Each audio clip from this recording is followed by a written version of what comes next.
welcome back to the Weekly Slimefun update with your host Boomer. I am so happy to be back with you. I was out last week due to a surgery, been recovering, and now we're ready to dig back in. We have a number of updates for you this week.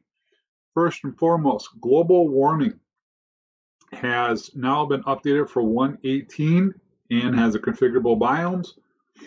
And it's been set so that if you are in 118 or pre-118, it automatically uses the proper biome, so you don't have to do anything. It's all set and ready to go. Hardcore Slimefun has added an option. If you're just a sick, twisted person, right? Currently in Hardcore Slimefun, when you die, it tells you lost a random research. Well, if you're sick and twisted, you'll leave that. Otherwise, you could be nice to the player and at least say, when they die, it'll tell you which research did you lose. So in this case, I lost machine blocks. Now, I might not know what it is. I still might have to go back to the guide to find it. But if you want to play with your players a little bit, leave it disabled. It's in a config. You simply have to add a small little command into, it's a percent research percent right into the string, and you'll be able to let your players see which research they've lost when they've died. Going into Core Slimefun, a config has also been added to, here I'll show you, it's in a freezer, to change the recipes that a freezer has. Currently, when you put in a bucket of water, you get ice. When you put in one ice, you get packed. One packed equals one blue. Well, the recipe has been altered through this config option where it will be the vanilla recipes in a freezer. So you can go 9 ice to 1 packed ice, 9 packed ice to 1 blue ice. You can already do that in a crafting table. I understand there's concerns from a server shop perspective that players might either be able to take advantage of something or get cheated one way or the other. But if you have to craft the freezer, I think there should be some benefit versus just doing what you can already do in an auto crafter.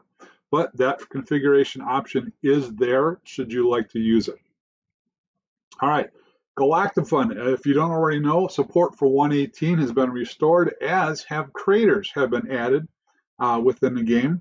So for those of you who have been waiting for 118, baby, it's back. Here's another thing that I know everybody's been waiting to hear for a long time. I wasn't quite sure how this was going to end up. Sensible Toolbox, STB, will now work in 118. Support for it has been updated. There were a couple minor tweaks and fixes.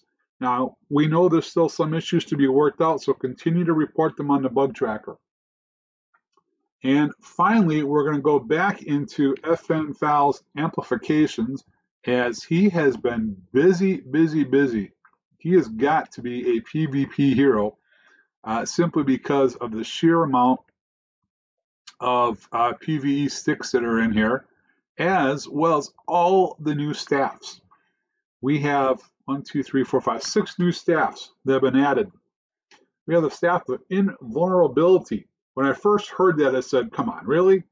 But also that it's 8 seconds in that tiny little range. It can work for you and it could work against you. So I'm actually kind of excited about these because, again, it's very short periods of time in very small spaces.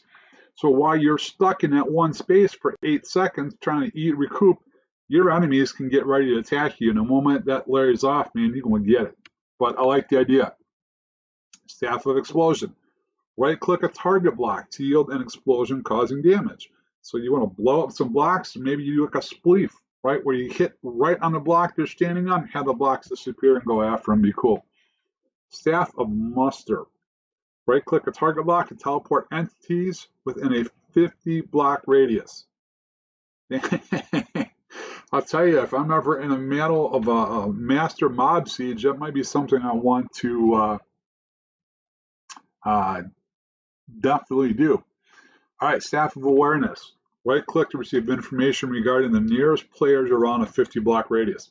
So I can see this in a factions, right? If you're trying to find and locate somebody's base that they might actually be online, you want to go after them, raid them, kill them, do whatever, you'd probably be able to do that with this. Staff of Minerals. get mythical information that awaits upon using the staff. I'm going to leave that one as a surprise for you guys to check out on your own. Staff of Fangs spawn Evoker Fangs that cause damage to entities. Ooh, that's got to be pretty cool. And finally, the Staff of Skulls. Right-click to launch Wither Skull projectiles. I'm going to do this just for fun. That alone just to be a cool ability to have. So, hats off. This is truly a great PvP add-on, and he's continuing to add more and more new items into it. There were a number of tweaks, bug fixes as well through a number of different plugins. I didn't think they were really worth mentioning at this point because most of them were very small. But guys, I'm telling you, the Slimefun community is alive. It is doing well, and the devs are working overtime just to continue to make Slimefun an exciting and awesome game that it is. So with that, guys, we're going to wrap up. I'm going to get this out to you here shortly, and we'll be looking forward to the next episode. But until then, don't forget, when you're playing Slimefun, you got to go boomer or you got to go home. We'll see you later.